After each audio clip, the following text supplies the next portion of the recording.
하나님 말씀을 함께 보겠습니다. 출애굽기 22장 7절에서 15절까지 말씀입니다. 출애굽기 22장 7절에서 15절 말씀입니다. 출애굽기 22장 7절에서 15절까지의 말씀을 제가 봉독하겠습니다. 사람이 돈이나 물품을 이웃에게 맡겨 지키게 하였다가 그 이웃의 집에서 도둑을 맞았는데 그 도둑이 잡히면 갑절을 배상할 것이요, 도둑이 잡히지 아니하면 그 집 주인이 재판장 앞에 가서 자기가 그 이웃의 물품에 손댄 여부의 조사를 받을 것이며, 어떤 이런 물건, 즉 소나 낙이나 양이나 의복이나 또는 다른 이런 물건에 대하여 어떤 사람이 이르기를 이것이 그것이라 하면 양편이 재판장 앞에 나갈 것이요, 재판장이 죄 있다고 하는 자가 그 상대편에게 갑절을 배상할지니라. 사람이 낙이나 소나 양이나 다른 짐승을 이웃에게 맡겨 지키게 하였다가 죽거나 상하거나 끌려가도 본 사람이 없으면 두 사람 사이에 맡은 자가 이웃의 것에 손을 대지 아니하였다고 여호와께 맹세할 것이요, 그 임자는 그대로 믿을 것이며 그 사람은 배상하지 아니하려니와, 만일 자기에게 도둑을 맞았으면 그 임자에게 배상할 것이며, 만일 찢겼으면 그것을 가져다가 증언할 것이요, 그 찢긴 것에 대하여 배상하지 아니할지니라. 만일 이웃에게 빌려온 것이 그 임자가 함께 있지 아니할 때에 상하거나 죽으면 반드시 배상하거니와 그 임자가 그것과 함께 있었으면 배상하지 아니할지니라. 만일 새 낸 것이면 새로 족하니라. 아멘. 오늘 새벽기도 드리며 하나님을 간구하는 모든 성도님들의 삶의 자리마다 또 하나님께서 친히 세우시고 다스리시는 동암교회 위에 하나님의 은혜와 평강이 더 충만하시기를 주님의 이름으로 축원합니다. 오늘 본문은 남의 물건을 맡겨두었다가 문제가 발생했을 때 어떻게 해야 되는지 배상 책임에 관한 문제를 다루고 있습니다. 본문에는 몇 가지 구체적인 사례를 전합니다. 사람이 돈이나 물품을 이웃에게 맡겨 지키게 했다가 그 이웃집에서 도둑을 맞았는데 그 도둑이 잡히면 갑절을 배상할 것이요, 도둑이 잡히지 아니하면 그 집 주인이 재판장 앞에 가서 자기가 이웃의 물품에 손댄 여부를 조사를 받을 것이며. 즉 어떤 사람이 이웃에게 돈이나 물품을 좀 보관해 달라고 부탁해서 맡겼어요. 그런데 그 맡은 집에 도둑이 든 거예요. 그래서 맡겨둔 돈과 물품을 훔쳐갔어요. 이때 다행히 도둑이 붙잡혔다면 훔쳐간 도둑이 갑절로 배상을 해야 돼요. 근데 만약 도둑이 잡히지 않으면 어떻게 해야 됩니까? 그 집 주인이 재판장 앞에 가서 그 이웃의 물건에 손을 댔는지 안 댔는지 판결을 받아야 돼요. 도둑을 못 잡으면 혹시 물품을 보관하는 그 사람이 몰래 가로챘을지도 모른다는 의심을 받을 수 있기 때문입니다. 이어서 재판장은 하나님을 뜻합니다. 이처럼 소유에 대한 문제가 발생하면 하나님의 판결을 받아야 한다는 거예요. 우리는 이미 모세를 중심으로 천부장, 백부장, 50부장, 10부장을 세워서 사법제도의 기틀을 마련했다는 사실을 앞에 살펴본 일이 있죠. 특히 천부장, 백부장, 50부장, 10부장을 세울 때 선발 규정이 뭐였습니까? 하나님을 두려워하고 진실하며 불의한 이익을 미워하는 사람이라고 했어요. 따라서 오늘 본문도 모세나 백성 중에서 임명된 재판관들에게 찾아가서 백성들이 판결을 받는 모습을 예상해 볼 수 있는 거죠. 따라서 재판장을 하나님이라고도 표현한 것은 재판장이 판결하는 그 배후에 누가 계신다는 겁니까? 바로 하나님이 계신다는 것을 강조하고 있다고 볼 수 있습니다. 이것은 재판관과 판결을 받아야 하는 사람들 모두에게 아주 엄중한 사실을 가르쳐주고 있는 거예요. 재판장은 자기 임의대로 선악을 판단해서는 안 됩니다. 항상 하나님이 지켜보고 계신다는 것을 염두에 두고 바른 판결을 내려야 합니다. 마찬가지로 재판장 앞에 나온 백성들도 재판장 앞에 서 있지만 하나님 앞에 서 있다는 심정으로 재판에 임해한다는 뜻입니다. 이처럼 오늘 본문은 하나님께서 재판하는 과정에서 친히 함께 하신다는 사실을 강조하고 있어요. 그러니 당연히 재판은 공평하고 정의로워하는 거죠. 뿐만 아니라 하나님은 재산의 문제에도 깊은 관심을 갖고 계신다는 것을 기억해야 돼요. 각자가 소유하고 있는 재산은 존중되고 보호받아야 됩니다. 그래서 도둑질과 같은 부당한 방법으로 이웃의 것을 취하려고 하면 안 되는 거예요. 하나님은 이 점을 주목하십니다. 하여간 재판은 겉으로 보면 재판관을 통해서 이루어진 것 같아요.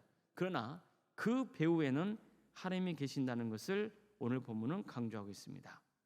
그러니 재판의 과정은 반드시 공정하고 정의로워야 하는 겁니다. 자, 이어서 이런 말씀이 나옵니다.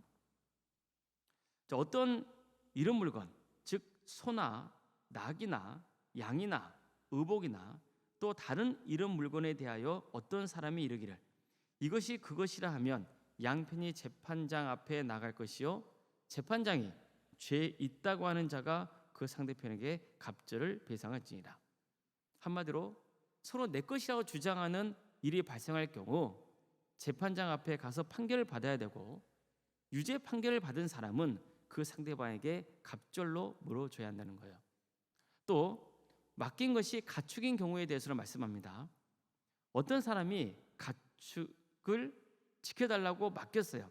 뭐 양이 될 수도 있고 소가 될 수도 있고 낙이가 될 수도 있겠죠. 그것들을 지켜달라고 맡겼는데 맡긴 가축이 죽거나 다치거나 아무도 모르게 사라졌다면 그 맡은 사람이 내가 그 짐승을 가로채지 않았다는 것을 주님 앞에 맹세함으로써 옳고 그름을 가려내야 한다는 겁니다. 이 경우에 짐승의 임자가 그 맹세를 받아들이면 맡은 자는 배상하지 않아야 됩니다. 하지만 만약 도둑을 맞은 게 확실하다면 맡은 자가 원주인에게 배상의 책임을 져야 합니다. 이것은 짐승을 맡은 자는 그 짐승을 잘 보호하고 지켜야 할 책임이 있기 때문입니다. 혹시 짐승이 맹수에게 찢겨 죽었다면 그 증거물을 가져다 줘야 합니다. 이 경우는 맡은 자는 배상의 책임을 지지 않습니다.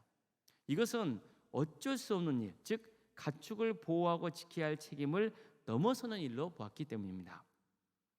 어떤 사람이 이웃에게 짐승을 빌려오는 경우도 있겠죠. 그런데 빌려온 짐승이 다치거나 죽게 되었다면 반드시 물어줘야 됩니다. 그러나 짐승의 주인이 그 자리에 함께 있었다면 물어주지 않아야 됩니다. 그것은 비록 짐승을 빌려준 것은 맞지만 주인도 함께 그 자리에 있었다면 그 짐승을 지켜보고 감시할 의무가 그 주인에게로 있다고 보고 있는 겁니다. 본문 마지막에는 만일 새 낸 것이면 새로 족하니라는 말씀이 있습니다. 이 말씀은 짐승이 새를 낸 것이면 그 쇳돈을 계산해서 줘야 한다는 뜻이에요. 즉 내가 돈을 주고 빌렸는데 손상을 입거나 파손되었다면 돈을 낸 사람에게는 배상의 의무가 없다는 거예요. 가축이나 물건의 소유주가 돈을 받고 내줄 때는 혹시 발생할지 모르는 위험에 대한 비용까지도 포함해서 받기 때문입니다. 자, 어떻습니까? 이전 성경은 다양한 사례를 들면서 배상에 관한 법규를 설명하고 있습니다. 이것은 하나님의 법이 세상 일과 동떨어져 있는 것이 아니라 인간의 삶에 깊이 관여하고 있다는 것을 보여주는 거예요. 요약하면 신앙 따로 삶 따로가 아니라는 거예요. 하나님의 뜻은 우리가 살아가는 일상의 삶에도 반드시 영향을 미쳐야 됩니다. 여기서 중요한 것은 정의와 공정이에요. 그리고 책임과 배려입니다. 또한 수용입니다. 우리는 항상 하나님이 우리를 지켜보고 있으며 선악간에 판단하신다는 것을 늘 염두에 둬야 됩니다. 우리는 이웃의 재산을 존중할 줄 알아야 됩니다. 무조건 내게 손해가 발생했다고 해서 이웃에게 과한 책임을 지기 위해서는 안 되는 거예요. 하나님 앞에서 배려하고 용납하고 존중하고 이해하고 수용하려는 삶을 추구해야 됩니다. 사실 사람들 사이에서 갈등이 생기고 다투게 되는 이유 가운데 상당수는 재물과 관련된 경우가 많습니다. 가족 간에도 이런 문제로 다투거나 그래서 서로 원수지간이 되는 경우도 얼마나 많은지 몰라요. 하나님께서 명하신 배상에 관한 법규를 보면 여기에는 재물 이전에 이웃 간의 관계를 염두에 두고 있다는 것을 알 수 있어요. 재물의 소유도 중요해요. 그러나 재물보다 소중하고 중요한 것은 서로 화평하게 지내는 거예요. 양보할 것은 양보하면서 좋게 타협하는 거예요. 상대방 입장에서 이해해 보려고 애쓰고, 그리고 배려하고자 하는 마음을 갖는 거죠. 또 책임을 회피하지 않는 거예요. 어쨌든 상대방에게 유익이 되는 방향으로 문제를 풀어가려고 하는 거예요. 거짓말하지 않고 진실된 삶을 살려고 힘쓰는 거예요. 이래야 우리가 사는 세상이 좀 더 따뜻해지지 않겠습니까? 교회도 마찬가지예요. 교회도 사람이 모여 있다 보니까 여러 가지 문제가 생기곤 해요. 그럴 때 서로 존중하고 배려하고 양보하고 타협하고 수용하려는 마음으로 문제를 풀어간다면 평화로운 공동체가 될 수 있는 거예요. 항상 하나님이 우리를 보고 계신다는 마음을 품고 신앙생활을 한다면 우리가 교회를 섬기는 태도가 많이 달라질 겁니다. 좀 더 정의롭고 공정하고 공평한 교회를 세워갈 수 있을 거예요. 더욱더 하나님의 은혜를 바라면서 하나님의 뜻을 구하는 거룩한 교회가 될 수 있습니다. 아무쪼록 우리 모두가 하나님 앞에서 진실하고 또 서로 배려하고 용납하고 또 참아주고 인내하고 양보하고 타협하고 서로 존중하는 성숙한 삶으로 하나님께 기쁨을 드리고 이웃에게도 선한 영향력을 끼칠 수 있기를 주님의 이름으로 축복합니다.